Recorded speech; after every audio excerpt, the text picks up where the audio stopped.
이제부터는 아파트 부동산 거래를 하게 되면 정부에서 무조건 전수조사를 한다는 소문이 돌고 있습니다. 기존에는 강남 3구와 마용성 위주로 조사를 했다면 이제는 서울 전역, 경기 과천, 성남 분당 등 수도권 주요 지역으로 확대할 방침이라고 하죠. 이로 인해 많은 분들이 불안해하시고 스트레스를 받고 계신 것 같은데요. 오늘은 이를 해소하기 위해서 부동산 전수조사란 무엇인지, 어떤 기관들이 조사를 하고 있는지, 그리고 어떻게 대응하는지에 대해서 이야기해 보도록 하겠습니다. 부동산 전수조사는 말 그대로 부동산 거래와 보유 현황을 빠짐없이 모두 조사를 한다는 것입니다. 기존에는 특정 기관이 개별적으로 진행하는 경우가 많았는데 이제는 정부에서 국토부, 지자체, 국세청, 금융위원회 등으로 구성된 조직을 신설하여 합동 현장 점검을 한다는 내용입니다. 합동 현장 점검은 무엇일까요? 쉽게 말해 여러 기관이 힘을 합쳐 부동산 불법 거래, 탈세, 편법 자금 조달 등을 더욱 체계적이고 강력하게 감시하겠다는 내용인데요. 국토부는 토지거래 허가 구역 내에서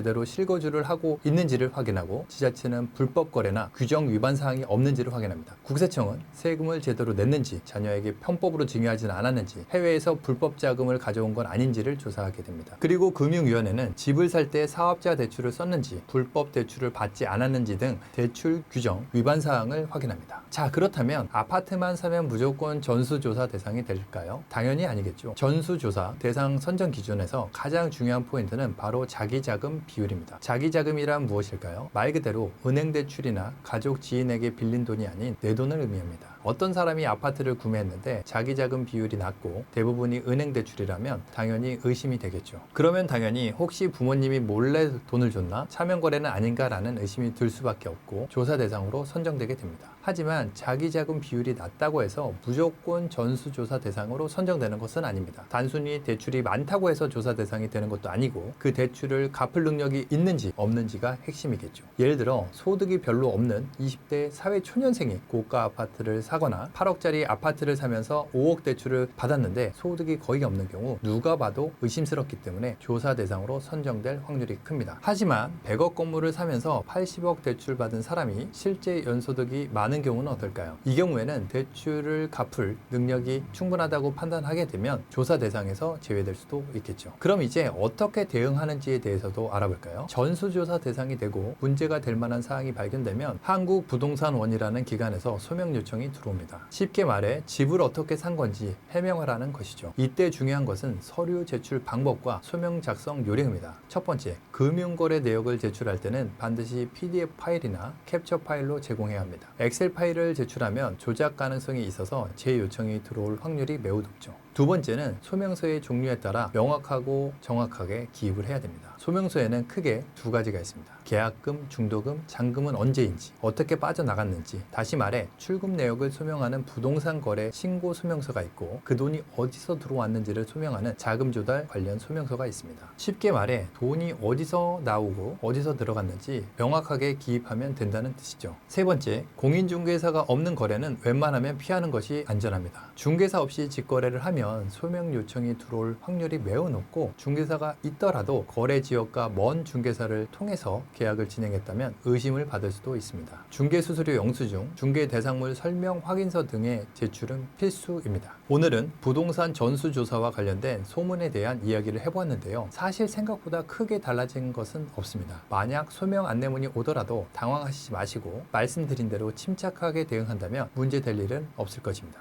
영상이 도움이 되셨다면 구독, 좋아요 부탁드리며 다음에는 다른 영상으로 찾아뵙도록 하겠습니다. 감사합니다.